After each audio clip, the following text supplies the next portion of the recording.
यत्रो झोला बोकेर म कहाँ हिँड्दैछु आउनुहोस् पुरा भिडियो। Good morning everyone.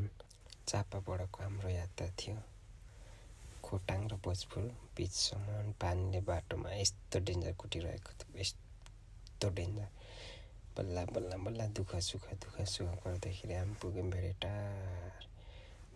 भेडेटारमा। मैले हल्का हल्का भिडियो क्लिपहरू मात्रै लिएको छु है। यसो म पर्खिरहेको छु। अब मेरो साथी अग्नु गएको थियो। सिधा कुरा भन्दाखेरि लगभग थोरै क्लिप लिँदै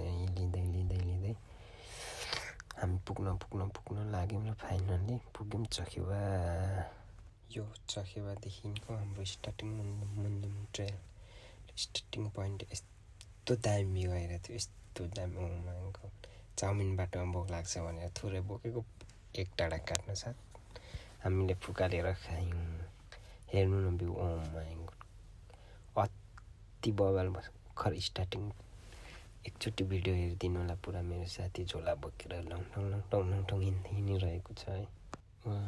लाउनै पर्यो चस्मा लाएर टक्कसँगले एउटा राति दिउँसो लाउने। बिचरा हाम्रो बिचक भर्खर स्टार्टिङ पोइन्ट एउटा डाँडामा त हामीले काटेको थियौँ क्या, एउटा। अब हामीले धेरै सामानहरू छोडेको पर्ने थियौँ र मैले चाहिँ एकदम अनएक्सपेक्टेड के नसोचेको मलाई यति कुराको रिग्रेट भइरहेछ कि मैले हाइकिङ सुटहरू किन लिएन, जुत्तादेखि लिएर सब थुक ट्राउजरहरू लिनु पर्ने के। मैले नर्मल्ली यो कुरालाई लिएँ कि नर्मल्ली लिएँ। सास फेर्दै भ्यू हेरौँ त। हाम्रो नेपाल नै हो है, यस्तो बवाल। म टुप्पीमा पुगेर फर्केसन मलाई 1% पनि रिग्रेट लागेन क्या त्यो ठाउँ गएकोमा। धेरै मैले यो ठाउँ रिसर्च गरेर गएको थिएँ, 1% पनि मलाई त्यो डाँडा काट्न साथ सानो जङ्गल आयो। यो जति देखिरहेको सब गुराँसको फुल रहेछ होइन, तर हामी अफ सिजनमा गएछौँ। त्यो जङ्गल काट्न साथ सानो डाँडा आयो। त्यस पछाडि एकचोटि बिसायौँ। लगभग 3-4वटा डाँडा काटेपछि होला मैले थोरै मात्र क्लिपहरू लिएको छु, किनकि मलाई एकदम यति हिँड्दाखेरि मात्रै यति गाह्रो भइरहेको थियो कि मैले फोन हेर्नु नि मन लागिरहेको थिएन क्या। हामी अफ सिजनमा गएछौँ क्या, सिजनमा गएको भयो यस्तो बवाल देखिने रहेछ यो ठाउँ। म आफूलाई सोचिरहेको थिएँ म हिँड्नु सक्दिनँ होला भनेर, तर मेरो साथी म जति हिँड्नु नसक्ने रहेछ। यस्तो दामी हेर्नु न ठाउँ, स्टार्टिङहरू क्या। फेरि जङ्गल आयो। जति देखिरहेको सब गुराँसको बोट हो क्या। फुल्ने चाहिँ टाइम भएको थिएन, भर्खर कोपिला लागिरहेको थियो। हामी जाँदैछौँ। फेरि जङ्गल काट्न साथ फाट सुरु भइहाल्यो सानो। त्यस पछाडि हामी जाँदैछौँ, गफ गर्दैथ्यौँ। मेरो साथी त रुनु न हाँस्नु। म त कति गलेको थिएँ त्यति, मेरो साथी अझ डेन्जर गलेको थियो कि। तर 1% पनि रिग्रेट भएन क्या यो ठाउँ जाँदाखेरि। 1% मलाई रिग्रेट चाहिँ के भएको थियो भने हाइकिङको सामानहरू चाहिँ मैले लिएन, त्यतिमा चाहिँ मलाई एकदम रिग्रेट भइरहेको थियो। मैले के सोचेको थिएँ भने एकचोटि म त जान्छु होला भनेर, त्यतिको लागि के सामानहरू खर्च गर्नु भन्ने मलाई चाहिँ लागिरहेको थियो। तर मैले एक्सपेक्ट गरेको थिइनँ यो माथि हामी जाने चाहिँ मयुङ हो, मयुङसम्म पुग्नुको मात्रै लागि पनि 2 दिन लाग्छ भनेर मैले सोचेको थिइनँ क्या। अनि बल्ल हिँडेर यो डाँडा काट्न साथ ढोत्रे भन्ने ठाउँमा आजको लागि हाम्रो बास यो ठाउँमै भयो। हामी हिँडेको 1 दिन प्रस्ताव त्यो ठाउँमा बास बसेर भोलिपल्ट बिहानै हामी फेरि सुरु गऱ्यौँ हाम्रो हिँडाइ। खुट्टा यति दुखिरहेको थियो के भन्ने के। जाडो हेरौँ न, लेक लागेर ओठ फुटेर आँखा सुनेर सब थुएको। मेरो साथी नि भनिरहेछ बिचरा हिँड्नु नसकेर। 1 दिन मात्रै लाग्यो हामी धोत्रेसम्म पुग्न। त्यहाँपछि सुतेर हामी यो बिहानको भ्यू कन्टिन्यू है। ठाउँ हेर्नु त, बाफ्रे पर देखेको डाँडादेखि होला हामी हिँड्ने। सायद धोत्रेसम्म पुग्न मात्रै 1 दिन लाग्यो हामीलाई। ठाउँ हेर्नु न, म त हार खाइसकेको थिएँ। मैले सोचेको यो हाइकिङ चाहिँ एकदम नर्मल होला, भिडियोमा हेरेको अनुसार एकदम नर्मल जस्तो लागिरहेको थियो।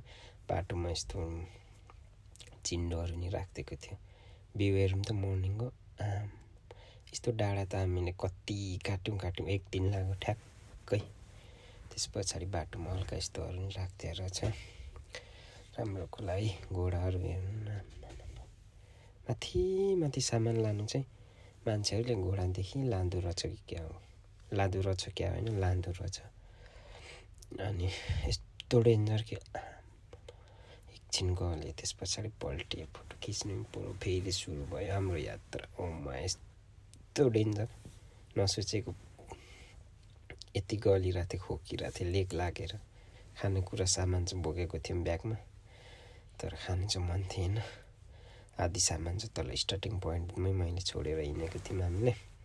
यति गाह्रो ओठहरू पनि त आँखा सुनेर फेरि उकालो आइहाल्यो। यस्तो उकालो र ओह्रालो चाहिँ मयुङ डाँडासम्म मात्रै पुग्नु तपाईँको एक दिन पुरै 2 दिन लाग्यो कि हामीलाई चाहिँ। धोत्रेसम्म पुग्नु 1 दिन, धोत्रेमा सुतेर मयुङ पुग्नु 2 दिन लाग्यो, अनि फर्किनुसँग जम्मा 4 दिन। म नर्मल जुत्तामा थिएँ, यति गाह्रो भयो डाँडा कट्न सक् भ्यू हेर्नु हिमालको। फेरि ओह्रालो सुरु भयो, यति गाह्रो भइरहेको थियो। यति गाह्रो जङ्गल। मैले सानो मात्र क्लिप लिएको, यो हेर्दाखेरि एउटै ठाउँ जस्तो देखिन्छ तर होइन क्या, बस्ने ठाउँहरू हेर्नु। यति खुसी माथि अझै हामी हाईमा पुग्दै गयौँ क्या। अनि कति खुसी चाहिँ थियौँ क्या। यस्तो मैले सोचेको भन्दा पनि बबाल के बाटोमा हल्का हिउँ। म एकचोटि रिकमेन्ड गर्छु, प्लिज तपाईँ पनि आफ्नो टाइम निकालेर यो ठाउँ चाहिँ अवश्य जानुपर्ने हुन्छ है। प्लिज तपाईँ एकचोटि अवश्य जानुपर्ने हुन्छ यो ठाउँ। हल्का फुल फुल्ने मौसम सुरु भइरहेको थियो। हेर्दाखेरि यो कत्तिकै क्यामेरामा जति कैद भएको छु नि, रियलमा यस्तो बवाल छ कि कुरै नगरौँ। तपाईँले त्यो ठाउँ गएकोमा मैले 0 रिग्रेट हुन्छ क्या, 0 रिग्रेट फिल हुन्छ क्या। म किन आएछु यो ठाउँ भन्ने तपाईँलाई लाग्दैन क्या। कति ठाउँ गइसकेँ, कति ठाउँ त्यस्तो भइसकेको छ, तर यो ठाउँले मलाई कहिले नि त्यस्तो भएन। रिग्रेट चाहिँ मलाई हाइकिङको सामानहरू नकिनेर मात्रै भएको थियो, पुरै गलेर। अनि हामी बाटोमा कति धेरै गोठ खोज्यौँ के सुत्नको लागि, हिँड्नै नसकेपछि चाहिँ के गर्नु नि। फाट हेर्नु त सबै यो एउटै सेम देखिन्छ, तर एउटा जङ्गलपछि एउटा फाट, फेरि जङ्गल आउँछ, फेरि त्यस्तै आउँछ क्या। त्यस्तो भइरहेको थियो। यति खुसी मान्छेहरूले त्यसै भने होइन रहेछ नि त, आफ्नो गन्तव्य पुग्न धेरै गाह्रो हुन्छ भनेर मैले यहाँबाट थाहा पाएँ।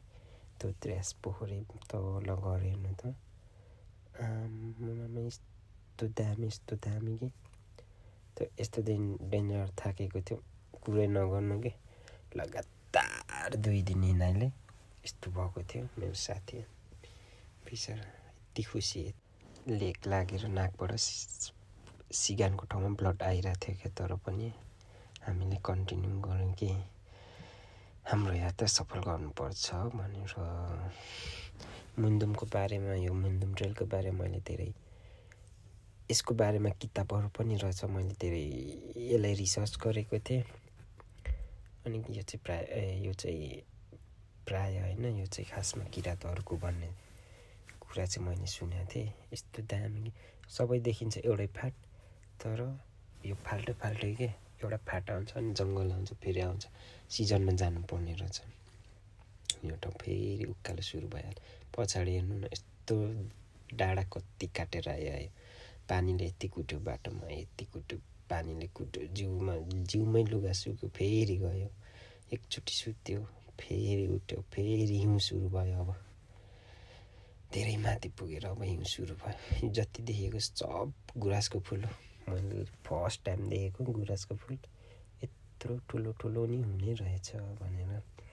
पर देखेको डाँडाहरू त नर्मल्ली हामीलाई मयुङसम्म मात्र पुग्नु 2 दिन लाग्यो भनेपछि साल्पा सिलेचुङ पुग्नु त हाम्रो 4 दिन लाग्ने रहेछ। त्यहाँको सिस्टम चाहिँ कस्तो रहेछ भने, जो मान्छे हिँड्नु सक्दैन, बाटोमा घर नभेटाउने, ठ्याक्कै जो मान्छे हिँड्नु सक्दैन 1 दिन हिँडेर पुगिने ठाउँमा चाहिँ सानो बस्ती राख्दै रहेछ नि। खानाहरू पनि त्यस्तो एक्सपेन्सिभ थिएन, नर्मल्ली थियो। 200 रुपियाँ छाक मासुसँग थियो त्यस्तो ठाउँमा, बोकेर लाने ठाउँमा होइन। हिउँ पुरै परिरहेको थियो। अनि मैले चाहिँ सोचेको थिएँ धेरै महँगो छ होला यो ठाउँ भनेर, तर त्यस्तो महँगो थिएन।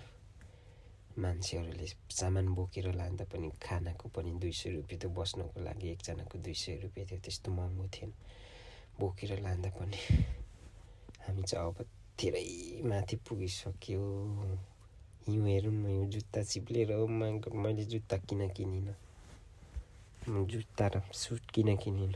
यति गाह्रो भइरहेको थियो कि मलाई, यति गाह्रो। तर जति तपाईँ हिँडेर माथि पुग्नुहुन्छ त्यो दुःख चाहिँ मेटिन्छ सबै।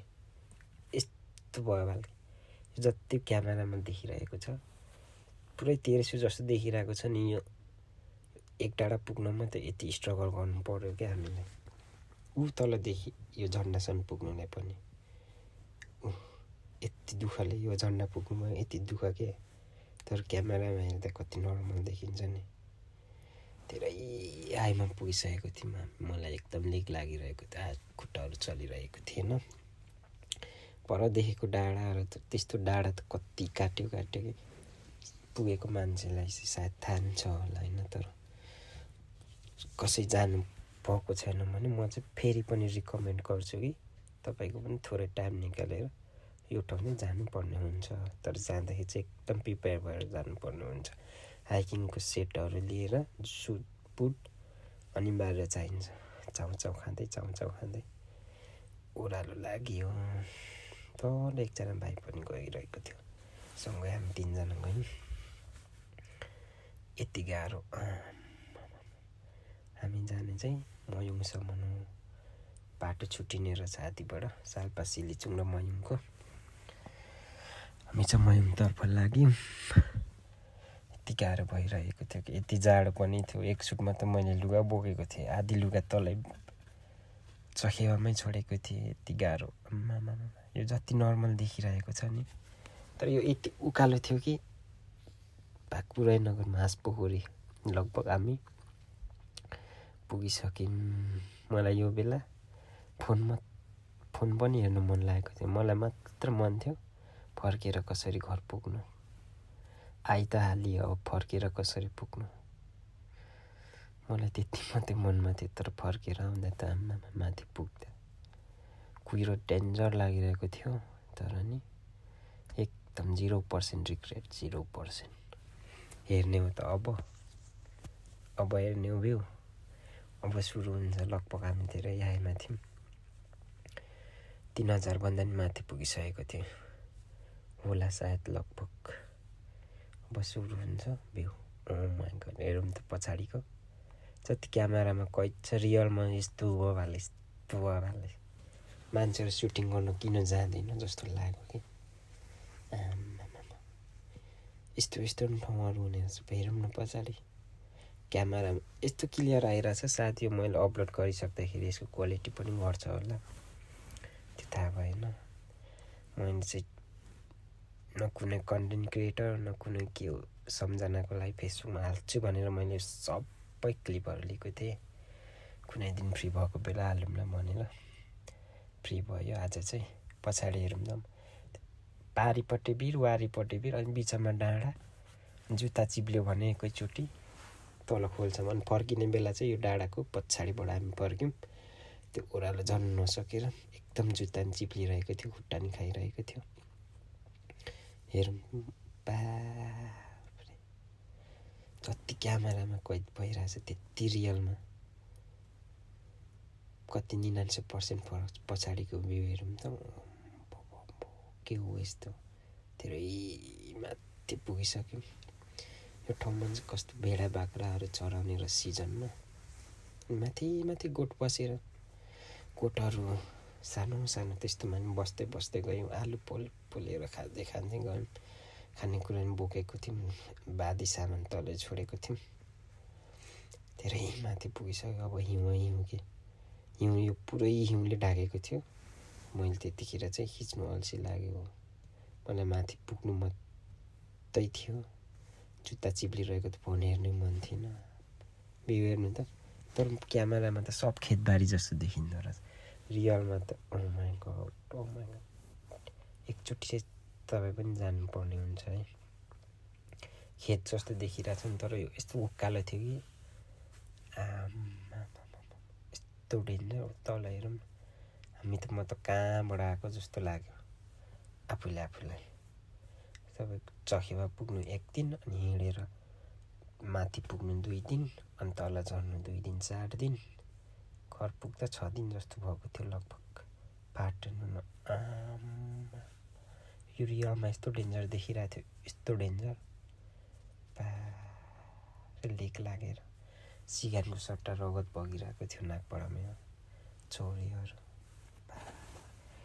दसैँ र तिहारको बिचमा चाहिँ खासमा यसको सिजन रहेछ त्यस्तो धेरै एक्सपेन्सिभ छैन हाम्रो लागि चाहिँ अलिक चाहिँ टाढा पर्छ तर माथि बसेर खानु बस्नुको लागि एक्सपेन्सिभ छैन फेरि गुराँसको फुलहरू फुल्दाखेरि कस्तो देखिन्छ होला यो जङ्गल सब गुराँसको बोट हो कि मैले यस्तो बवाल ठाउँ क्लिप गरिनँ कि मैले थाकिरहेको थियो शरीर एकदमै थकित भइरहेको थियो मलाई फोन हेर्नु मन पनि थिएन हात चलिरहेको थिएन चिसोले लेक लागिरहेको थियो पुरै